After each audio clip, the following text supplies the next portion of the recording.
Mga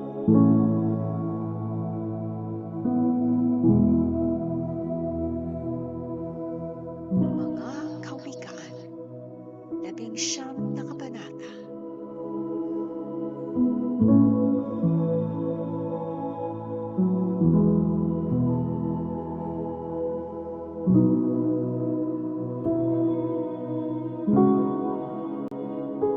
Mas mabuti pa ang mahirap na namumuhay ng matuwid kaysa sa hangal na sinungaling.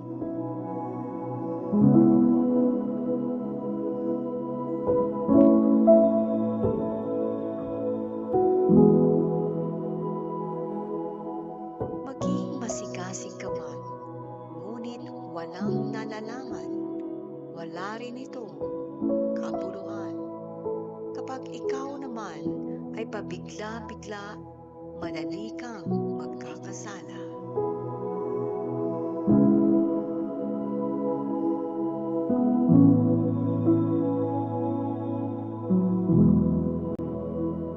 Kamangmangan ng tao ang nagpapahamak sa kanyang sarili at pagkatapos sa Panginoon, ibinabaling ang sisi.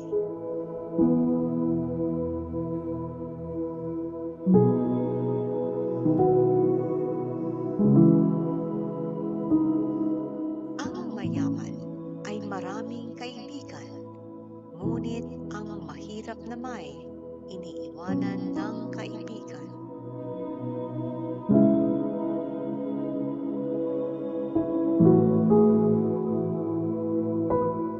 Ang saksing sinungaling ay parurusahan, at ang nagsisinungaling ay hindi makakatakas sa kaparusahan.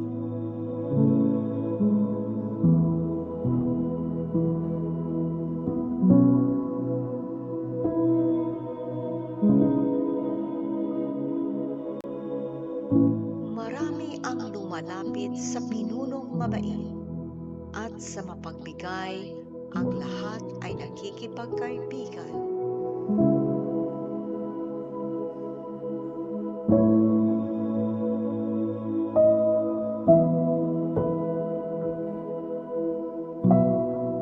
Ang mahihirap ay iniiwasan ng mga kamag-anak at lalo na ng mga kaibigan. Kapag sila ay kailangan, hindi sila matagpuan.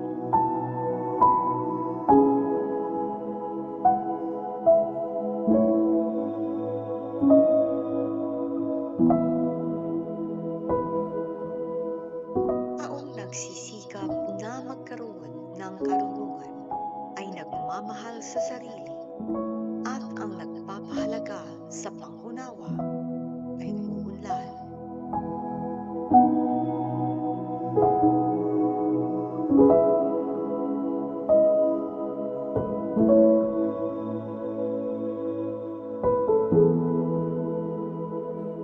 Ang hindi tapat na saksi ay parurusahan, at ang sinumang nagsisinungaling ay mapapahamak.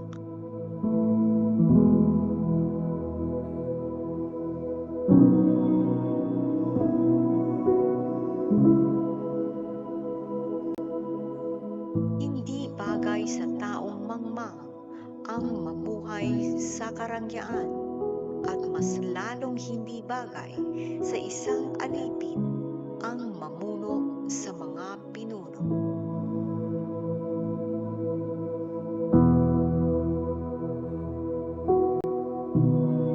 Kung ikaw ay mahinahon, nagpapakita lang na marunong ka, at kung pinapatawad mo ang nagkasala sa iyo, makapagdudulot ito ng karangalan sa iyo.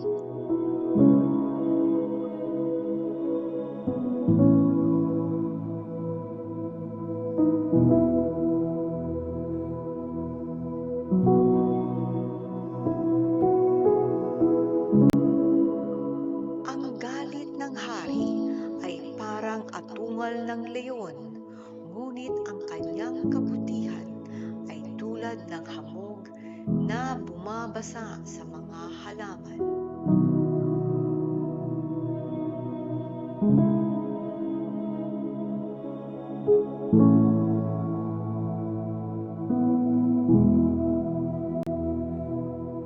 Ang anak na hangal ay nagdudulot ng kapahamakan sa kanyang ama. Ang bungangerang asawa ay nakakainis tulad ng tulo sa bubungan.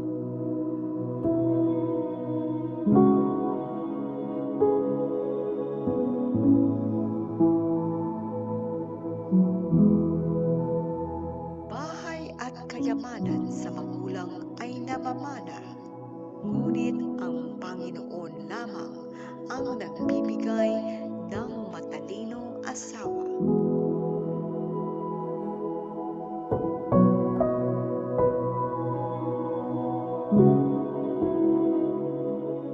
Kung ikaw ay tamad at tulog lang ng tulog, magugutom ka.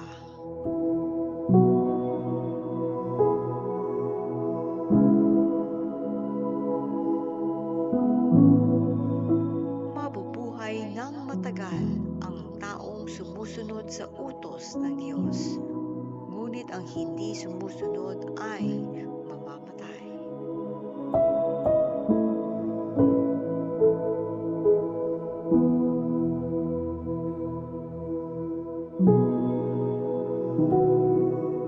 Kapag tumutulong ka sa mahirap, para kang nagpapautang sa Panginoon, dahil ang Panginoon ang magbabayad sa iyo.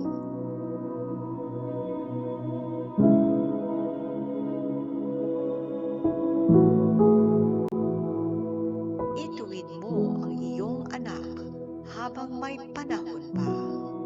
Kung hindi mo siya itutuwid, ikaw na rin ang nagpahamak sa kanya.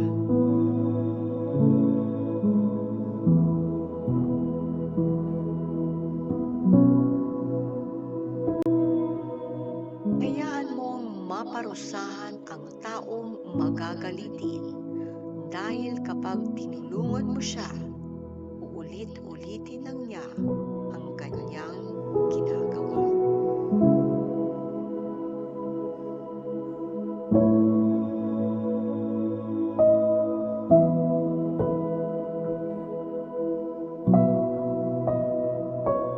Dinggin mo at sundin ang mga payo at pagtutuwid sa iyong pag-uugali, at sa bandang huli ay magiging marunong ka.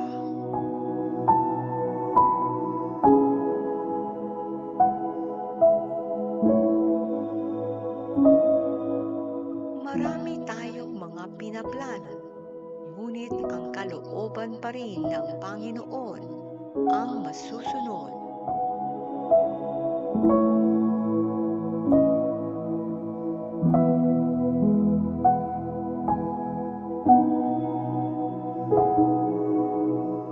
Ang gusto natin sa isang tao ay matapat. Mas mabuti pang maging mahirap kaysa maging sinungaling.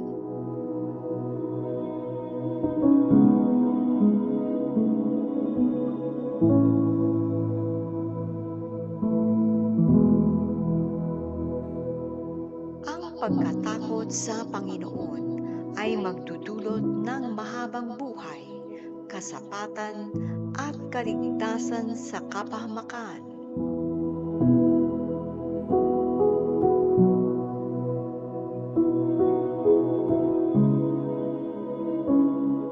May mga taong sobrang batugan, kahit ang kumain ay kinatatamaran.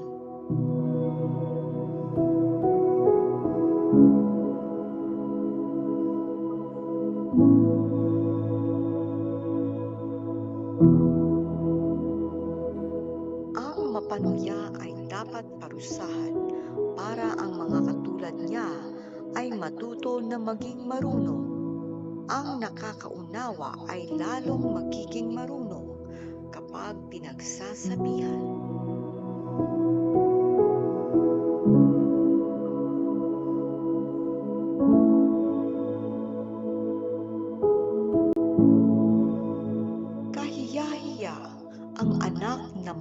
higit sa kanyang ama at pinapalayas ang kanyang ina.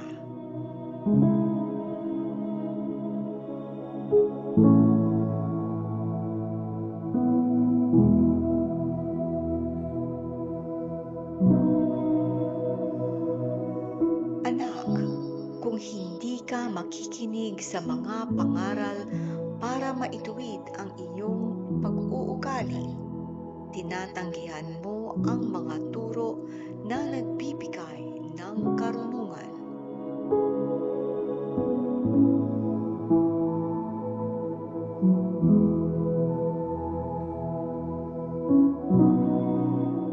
Ang sinungaling na saksi ay pinapawalang kabuluhan ang katarungan, at ang bibig ng masama ay nalulugod sa pagpapahayag ng kasamaan.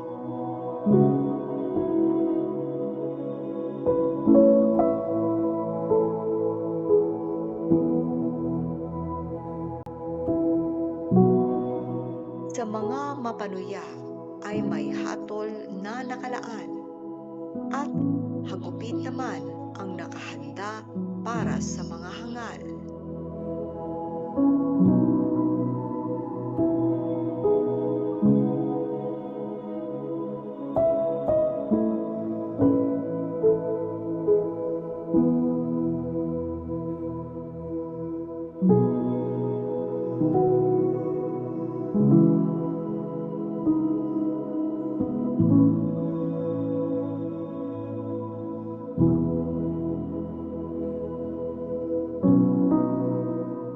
Mga Kawikaan, 20 kabanata.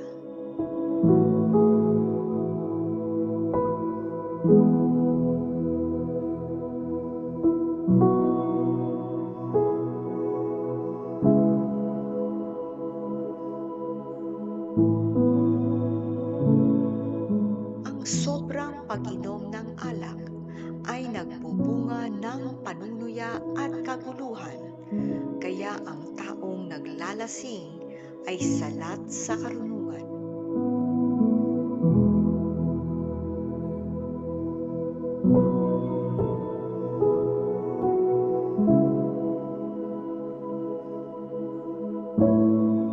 Ang puot ng hari ay parang atungal ng leon. Kapag kinalit mo siya, papatayin ka niya.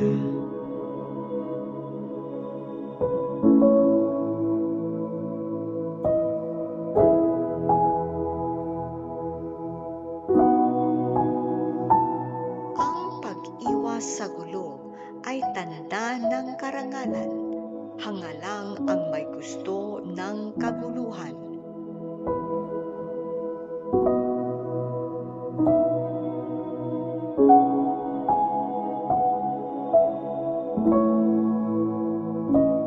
Ang taong tamad mag-araro sa panahon ng pagtatanim ay walang makukuha pagdating ng anihan.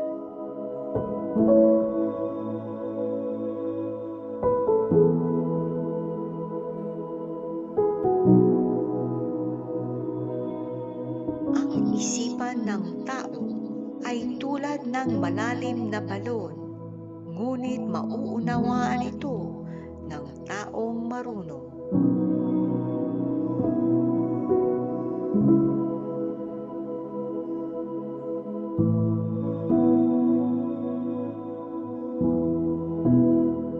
Marami ang nagsasabi na sila ay tapat, ngunit mayroon kaya sa kanila ang mapagkakatiwalaan?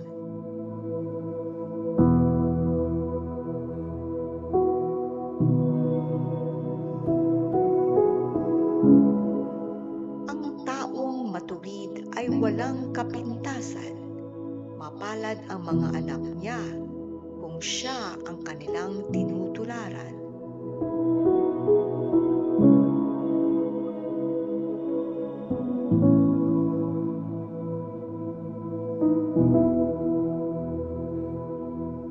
Kapag ang hari ay humahatol, tinitiyak muna niya kung sino ang gumawa ng masama.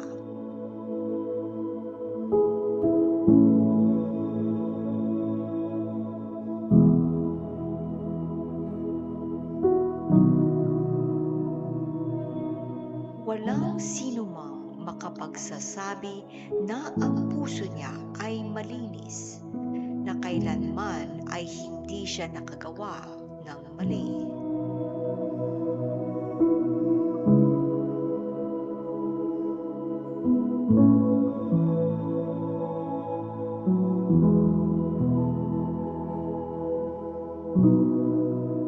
Ang madadayang timbangan at sukatan ay kasuklam-suklam sa paningin ng Diyos.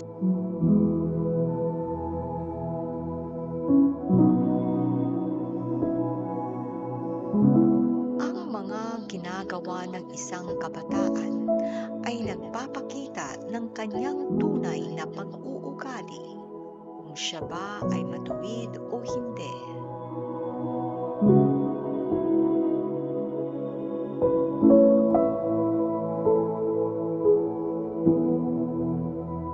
Ang tengang nakakarinig at matang nakakakita ay ang Panginoon ang siyang gumawa.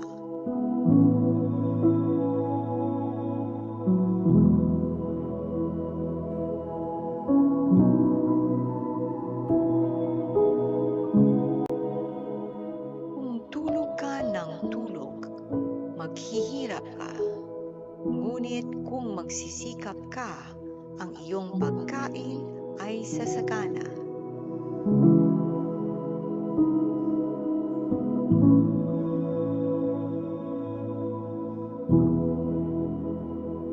Pinipintasan ng mamimili ang kanyang binibili upang makatawad siya.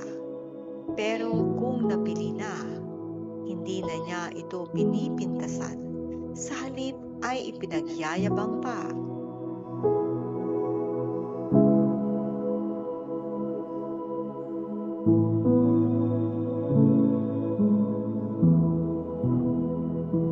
Marami ang ginto at mamahaling bato, ngunit iilan lamang ang nakapagsasalita ng may karunungan.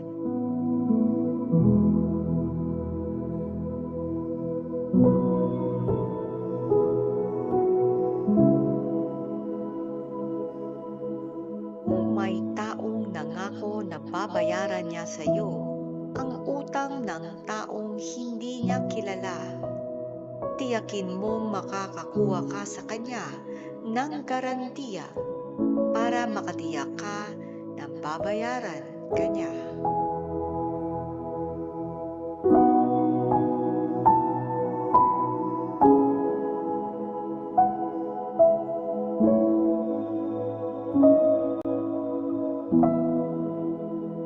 Pagkaing nakuha sa pandaraya, sa una ay matamis ang lasa, ngunit sa huli ay lasang buhangin na.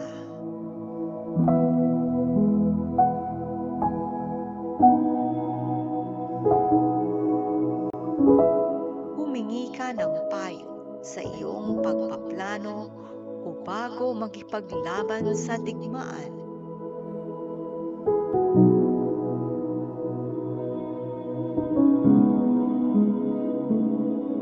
Ang taong masalita nagbubunyag ng sikreto, kaya iwasan mo ang ganyang uri ng tao.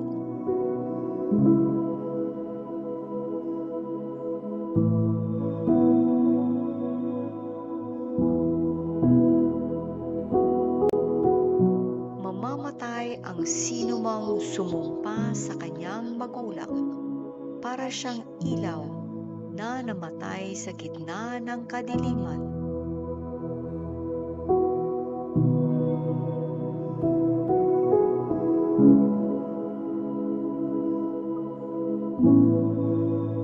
Ang mana na kinuha ng maaga, sa bandang huli hindi magiging pagpapala.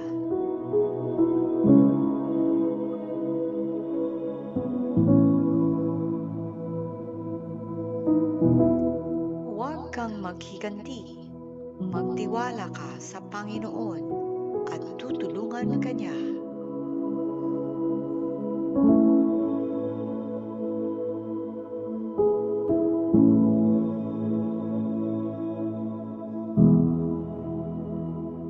Nasusuklam ang Panginoon sa mga nandadaya sa timpangan. Hindi ito mabuting gawain.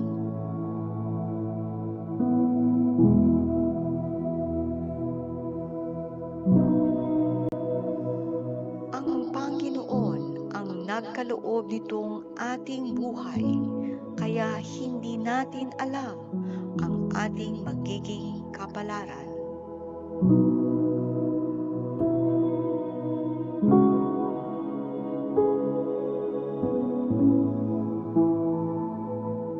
Bago mangako sa Diyos, ay isiping mabuti, baka magsisi ka sa bandang huli.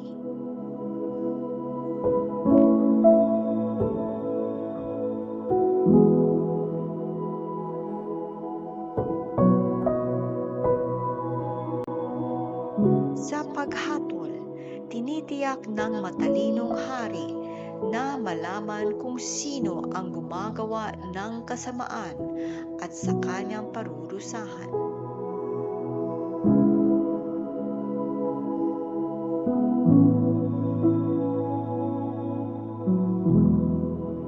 Ibinigay sa atin ng Panginoon ang ating budhi at isipan upang makita ang ating kaloob-looban.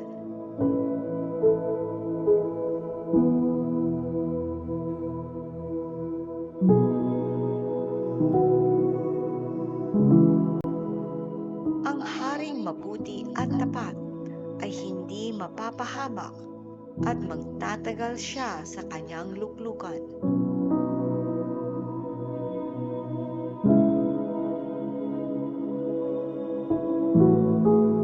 Karangalan ng kabataan ang kanilang kalakasan, at karangalan naman ng matatanda ang kanilang katandaan.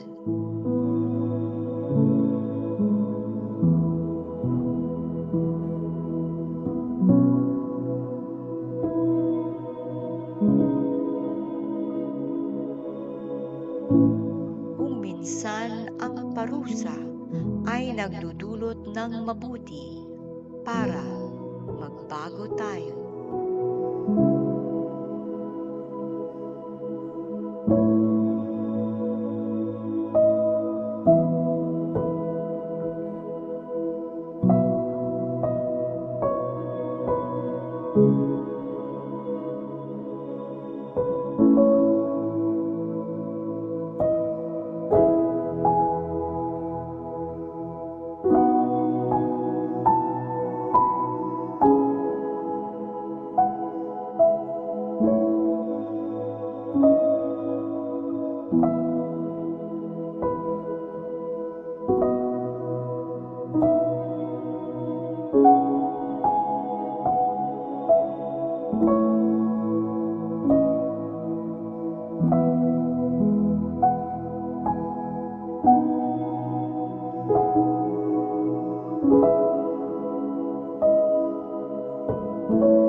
Ito ang hiyas ng langit, mga salita mula sa Biblia na naglalaman ng mahahalagang karunungan upang mabago ang ating mga puso't isipan. Ito ang nagbibigay gabay upang mahanap natin ang tamang landas sa buhay. Ang katotohanan na nagmumula sa salita ng Diyos ang siyang nagbibigay ng kaliwanagan sa ating mga katanungan tungkol sa buhay at kamatayan. Ito ang magpapalaya sa atin mula sa kawalan ng pag-asa at nagdudulot ng pagpapagaling sa ating mga kaluluwa. Ang hiyas ng langit ay siyang nagbibigay ng subok na daan tungo sa tunay na masaganang buhay at katiyakan para sa kabilang buhay na walang hanggan.